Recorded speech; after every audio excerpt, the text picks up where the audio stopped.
অন্যদিকে এবিটি জঙ্গির পড়শিকে তলব, আনসারুল্লাহ যোগের তদন্তে তৎপর বেঙ্গল এসটিএফ। হরিহরপাড়ায় মিনারুল শেখের প্রতিবেশীকে তলব করা হয়েছে। মিনারুলের প্রতিবেশী রফিকুল ইসলামকে তলব।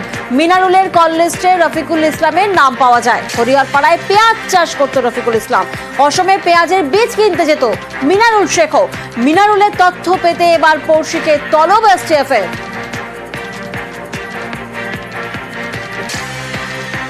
প্রতিনিধি প্রণব এই মুহূর্তে আমাদের সঙ্গে রয়েছেন। প্রণব, রাজ্যে জঙ্গি তৎপরতায় নজরে আরো একজন, এই মিনারুল শেখের সঙ্গে কিভাবে রফিকুল ইসলাম কানেক্টেড ছিল? দেখো, রফিকুল শেখের খোঁজে বেঙ্গল এসটিএফ থেকে একটি দল আসে এবং তাকে দেখা করার জন্য নোটিশও দিয়ে যায় তার বাড়িতে।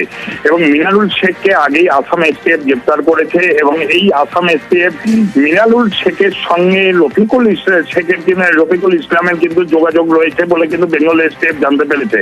এবং বিশেষ করে মিনারুল শেখ যেহেতু পেঁয়াজের চাষ করতো, এও চাষবাস করে, সেই কারণে এর সঙ্গে বাইরে বিভিন্ন জায়গায় যেত বলে কিন্তু গোয়েন্দারা জানতে পেরেছে। এবং তার মোবাইল ঘেটেও তার কিছু নম্বর পেয়েছে, তারই ভিত্তিতে তাকে ডেকে পাঠানো হয়েছে। তারপরে তাকে জেরা করে বেশ কিছু তথ্য পাওয়া যাবে বলে কিন্তু মনে করছেন গোয়েন্দারা।